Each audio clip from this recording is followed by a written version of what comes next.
Olivier, il y a des jours où je vous bénis, d'autres, je me demande ce que vous foutez là.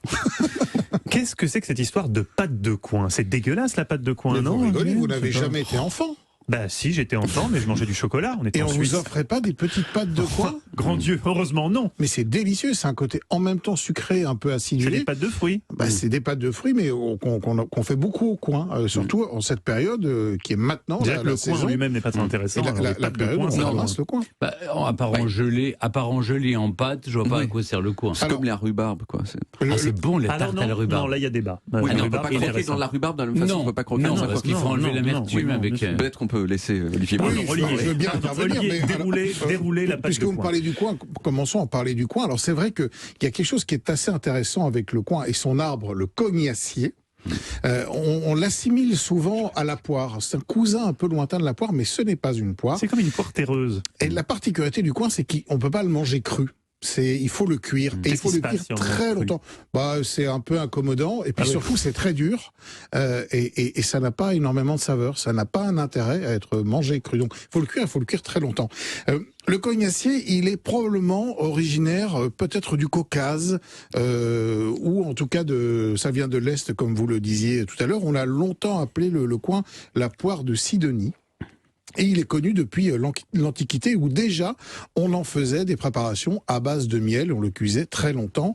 Ce qui est intéressant avec le cognacier, vous en avez dans votre jardin, mon cher Stéphane, c'est que c'est un arbre qui est très proche de l'arbre originel. C'est-à-dire que contrairement aux pommiers, aux poiriers, qui ont été énormément croisés, on a fait des variétés, en fait le coin est resté très brut, très proche de ce qu'il était, et il n'y en a pas beaucoup de variétés, il y a une trentaine de variétés à peine de cognacier qui existent aujourd'hui, et autant de coins, mais on ne les consomme pas toutes. Il y a seulement 5-6 variétés de coins qu'on peut consommer. Alors, si vous avez déjà récolté des coins, ça ressemble à une grosse poire un peu difforme. C'est recouvert d'un petit duvet. C'est tout doux, très agréable à toucher. Petit duvet qu'on enlève en le passant sous l'eau. Et ensuite, on peut réaliser une pâte de coin, une gelée de coin, ce qu'on appelle le cotignac. Alors, le cotignac a été inventé par un apothicaire originaire de la ville de Cotignac, dans le Var. Et ce dernier s'est installé à Orléans au XVe siècle.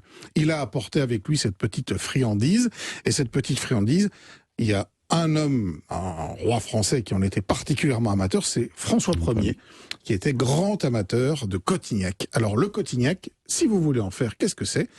Là, c'est des petites pâtes de coin plus ou moins, on va dire, concentrées et donc plus ou moins élastiques que vous allez pouvoir faire chez vous, puisque en ce moment, on peut trouver des coins. Alors, 1 kilo de coin, 750 grammes de miel, une bouteille de vin rouge, mais rassurez-vous, l'alcool va s'évaporer et il y aura plus d'alcool. Parce que j'étais inquiet.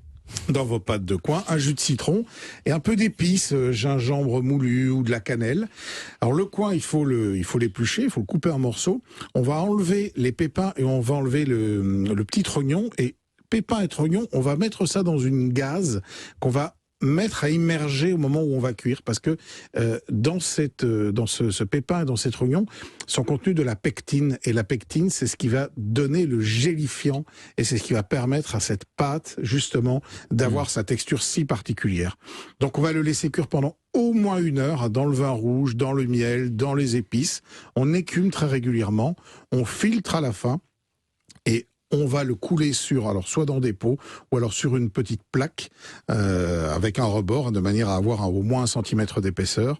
Ça va gélifier, on en coupe des petits carrés, on rajoute un tout petit peu de sucre, et on a de délicieuses pâtes de coin. Et surtout après, on l'offre. N'oubliez pas, on ne le mange jamais soi-même, on l'offre. Évidemment, la pâte de coin, ça fait toujours plaisir, mais surtout à ne pas consommer soi-même. Merci Olivier, on retrouve toutes vos recettes. Je vais vous en offrir.